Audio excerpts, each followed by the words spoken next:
enough to, when listening to the prospect and making sure that the conversation is flowing in with their needs first, exactly, instead of yours. Yeah, a sales presentation begins as a planned and controlled conversation. That's simple.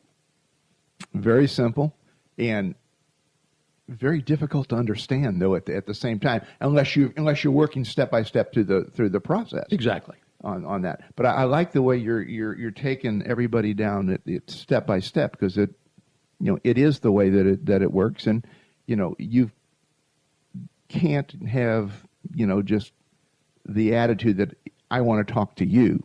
It's got to be that conversation that you were mentioning with the give and take, because that's the only way you get to that trust factor where they're really going to open up to you, where they're really going to tell you what their needs and concerns are. Am I close? Yeah. When I was with the insurance company, one of the things that we developed was called a personal affairs inventory, and what we trained our agents. We had about 750 agents. We trained our agents when they went in to sit down with a couple or a client or a prospect or whatever. We never would launch into, gee whiz, let me show you all these great products I got. The first thing we do is do a personal affairs inventory, so we could ask you some questions and find out what your needs were. And then when we found out what your needs were, we didn't pull out 14 different products. We pull one out. Said, we know from our conversation, we found that this is what you really need, and we think this will satisfy your need to take care of your family and all of those sorts of things. Here it is. Amen. One. Works a lot better. Yeah, you start laying too much paperwork out there, and it's the deer in the headlights. You're overwhelmed, and you don't know what to do. Then you say, well, I got to study it, and you never get around to studying it, and salesperson's out the door because somebody else walks in with your abilities, and it's a done deal. If you were running a hardware store, what products would you showcase? When you think about how many products a hardware store has. So what do you showcase? You showcase customer service, trust. You build trust. It would be the number one that I would think exactly. of. You go and you show them the options, explain it to them, right, and then let them ultimately make the choice with a little bit of nudging.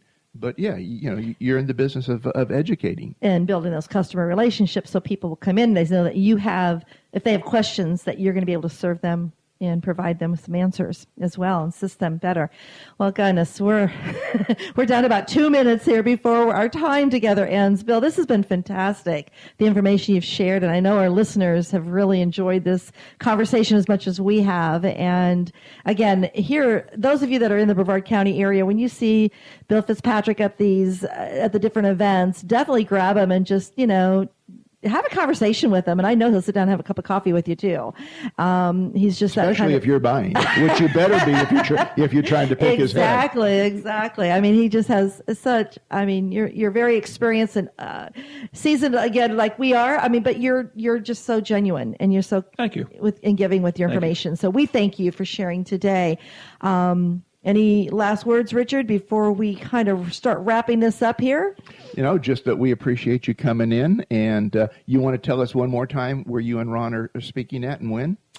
Cocoa Beach Regional Chamber of Commerce Boardroom from 10 to 11 on August 23rd. And just give them a holler to register at 321-454-2036 and let them know you want to attend that dual workshop, and you will walk away with so much great information. So with that, I just want to make sure everyone knows that join us every Wednesday here at talknetworkradio.com and every Wednesday at 12 noon. Also go to the SoSocialRadioShow.com page to see more information about Bill Fitzpatrick and how you can contact him personally to get some more information, especially if you want to have him come in and help with your sales team, because I know he's the one you want to have come in. He is the one. Trust me. So, again, listen to the Social Radio Show so that you can have more fun. And my favorite, more profits. So, everyone, go out and make it a great social week.